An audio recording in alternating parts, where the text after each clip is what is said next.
The biggest problem of IVF is repeated IVF failures. It is defined as failure to achieve pregnancy after 4 IVF attempts by putting back good quality embryos. And this is a group of patients which is a very challenging group of patients, and I get a lot of these patients because of my seniority in IVF for the last 25 years. I get these patients a lot. What do I do in these patients? First of all, I investigate them. I do all their blood tests. I do their hormones, see if there's any prolactin, thyroid. If there's any of these things, PCOD patients, we treat them with metformin. If there's a fibroid in the uterus, we would put a laparoscope and remove the fibroid. If there's an adenomyosis in the patient, we do the IVF, freeze the embryos, and then give them goserelin injection to suppress the adenomyosis for 2-3 months, and then do the embryo transfer. If there is hydrosalpingo, that is water in the fallopian tube due to infection which can get discharged in the uterine cavity and reduce the result, we clip the hydrosalpingo and block it so that the water doesn't get discharged into the uterine cavity. If there is any problem in the uterine cavity, put a hysteroscope and correct the problem. If there is an endometrioma which is very large and may come in the way of the pickup, we just put a laparoscope and decompress the endometrioma. We don't remove it, because if you remove the endometrioma, you will reduce the ovarian reserve. So you just decompress it. So these are all done pre-operative. Then of course, if there is a poor ovarian reserve, as I have told you in my previous video, we try to treat the ovarian reserve.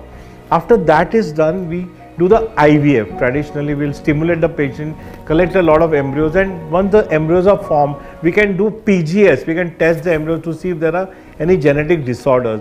And these embryos can be frozen, because as I have told you in my previous videos, a frozen embryo transfer will give a better pregnancy rate than a fresh embryo transfer. Many times I get patients who have been done with outside, where they have done fresh transfer.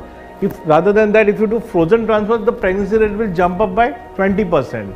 Prior to transferring the embryos, we do laser hatching of the embryos. We cut it with a laser beam. It's called assisted laser hatching, which I introduced in 1998, and that also improves the pregnancy rate in the patient. So we do double transfer, day 3 1 embryo and day 5 1 or 2 embryos, that is day 5 blastocyst, and this double transfer also has given me higher chance of pregnancy.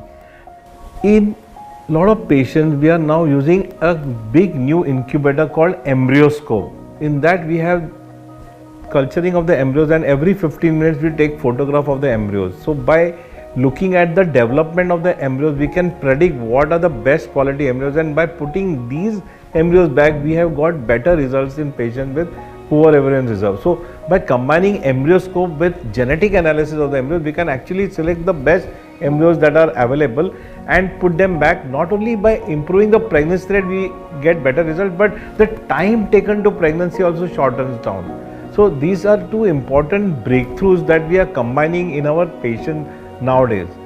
We also give a good luteal support in these patients, and we give a lot of supplementation in the form of aspirin, heparin, low molecular weight heparin daily injections. Sometimes we give them steroid, and sometimes we are also giving them something called intralipids, which we give them once in 3 weeks.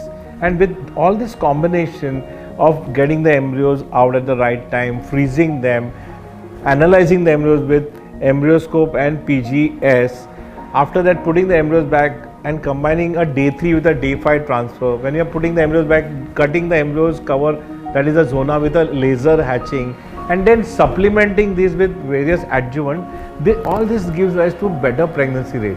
Of course, if the pregnancy rates are still bad in patients with ovarian failure, if they still fail, we can always offer them egg donation.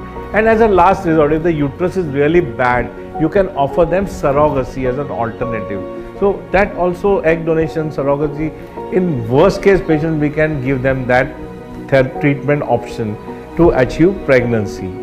In around 10% of patients, there is incomplete endometrial development. Normally you need 7 to 9 millimeter thickness of the endometrium in order to achieve a good pregnancy rate. So if the endometrium is thinner than 7 millimeters and you do the embryo transfer, it's not going to work that well. And there are this group of patients who have a poor endometrium. In these patients, we are now inserting various chemicals like GCSF intrauterine, PRP intrauterine, and now we are also offering our patients stem cell therapy. And with these combinations of treatment, the linings are becoming better, and that's resulting in better improved pregnancy rates following IVF.